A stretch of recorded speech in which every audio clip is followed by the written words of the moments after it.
convention. My name is Geraldine Ferraro.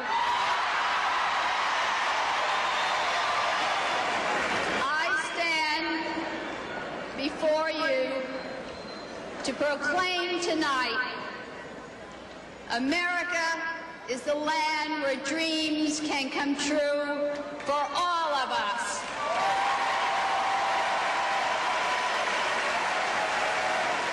Our faith that we can shape a better future is what the American dream is all about.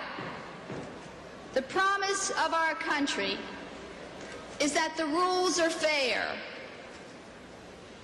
If you work hard and play by the rules, you can earn your share of America's blessings.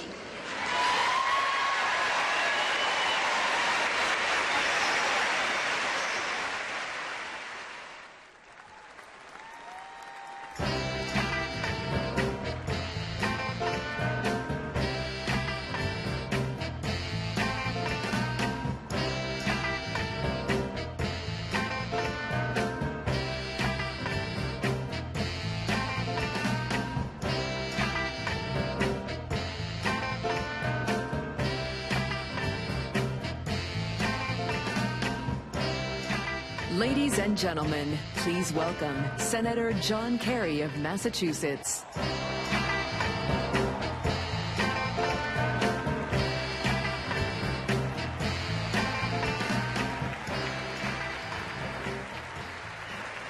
Thank you.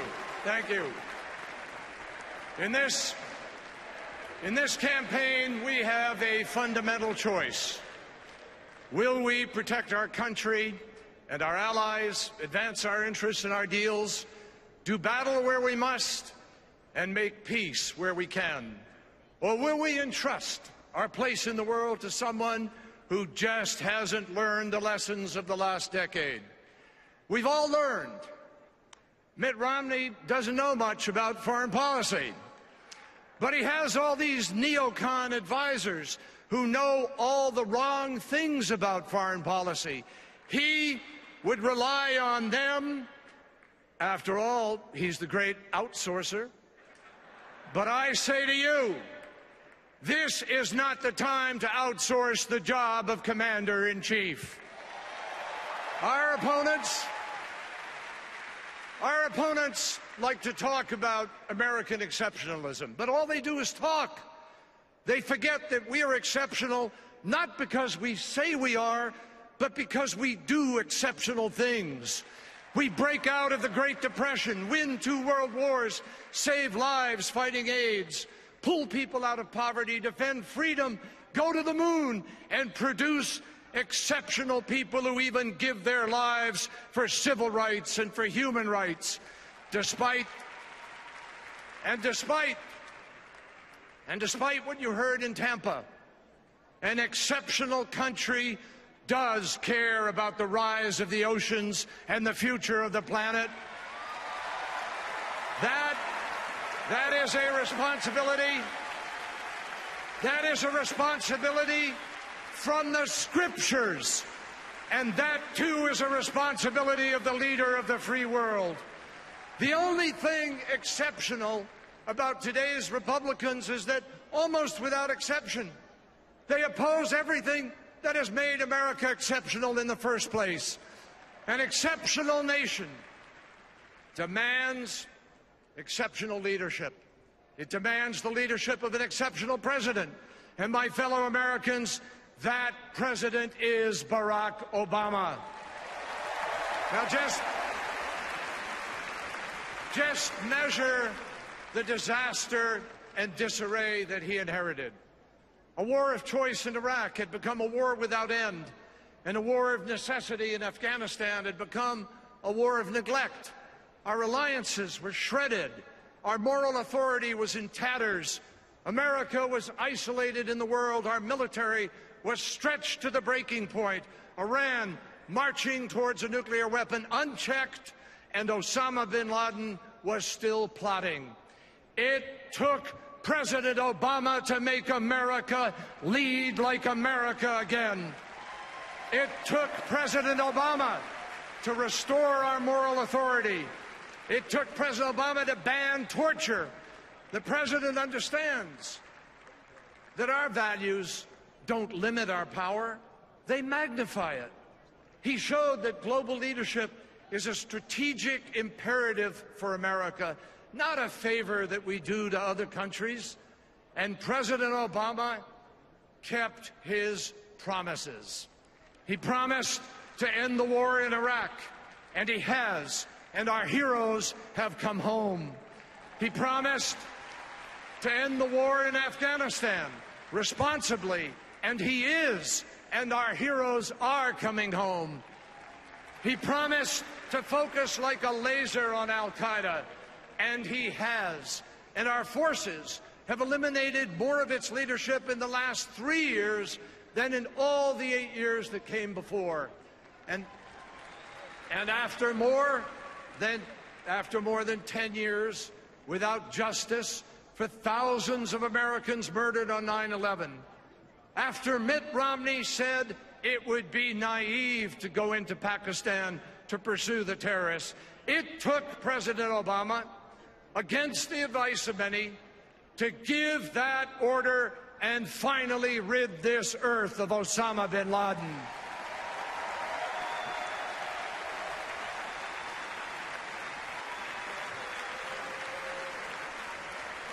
Ask Osama bin Laden if he is better off now than he was 4 years ago.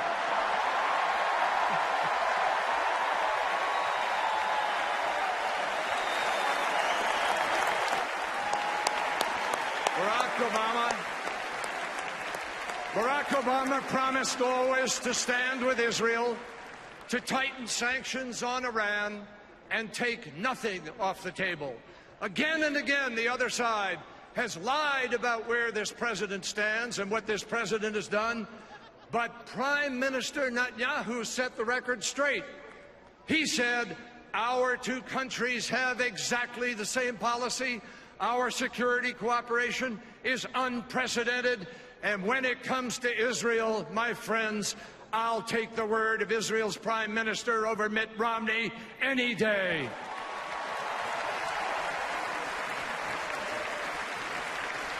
President Obama promised to work with Russia to reduce the threat of nuclear weapons and signed an historic treaty that does just that. He promised to lock down nuclear materials around the world, and he has done just that. He refused to accept the false choice between force without diplomacy and diplomacy without force. When a brutal dictator promised to hunt down and kill his own people like rats, President Obama enlisted our allies, built the coalition, shared the burden, so that today, without a single American casualty, Muammar Gaddafi is gone and the people of Libya are free.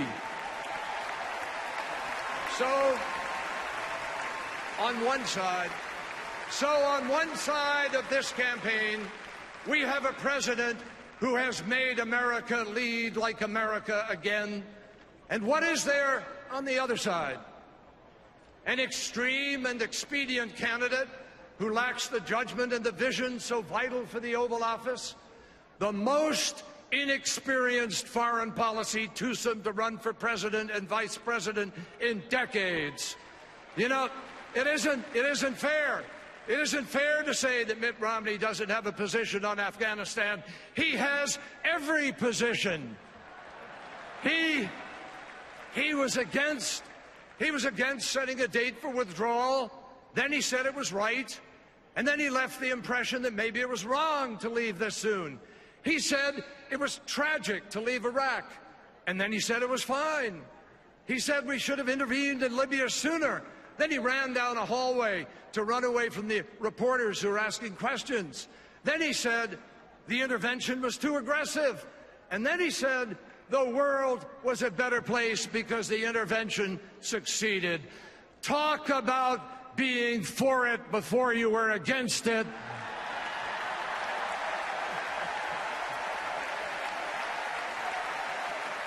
Mr. Romney, here's a little advice. before you debate Barack Obama on foreign policy, you better finish the debate with yourself.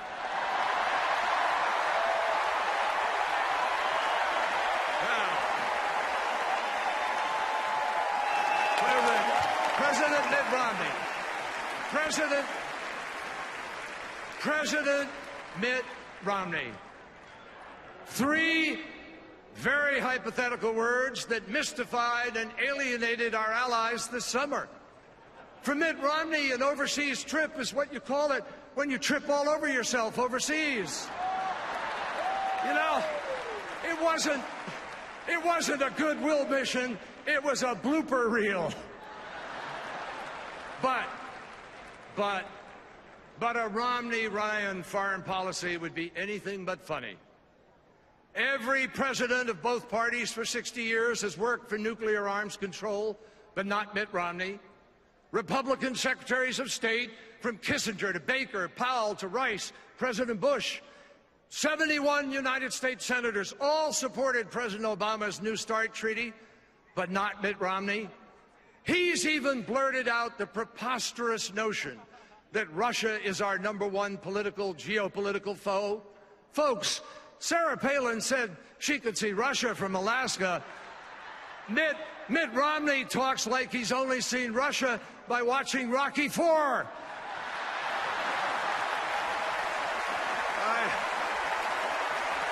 tell you.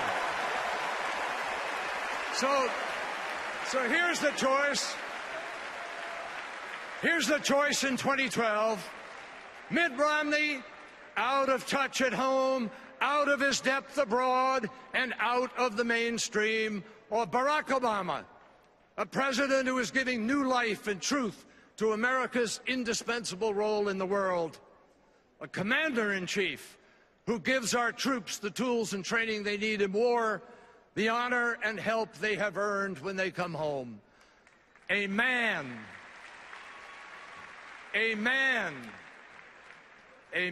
who will never ask other men and women to fight a war without a plan to win the peace. And let me say something else. No nominee for president should ever fail in the midst of a war to pay tribute to our troops overseas in his acceptance speech. Mitt Romney was talking about America. They are on the front lines every day defending America, and they deserve our thanks.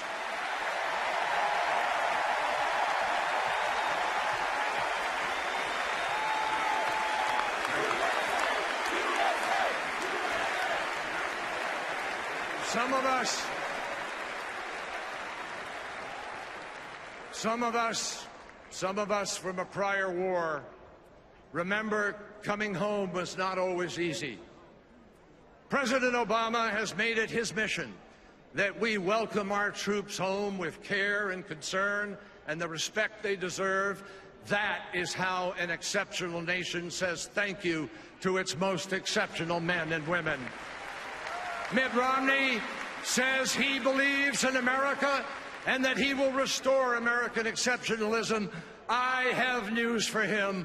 We already have an exceptional American as president, and we believe in Barack Obama. Thank you, and God bless America.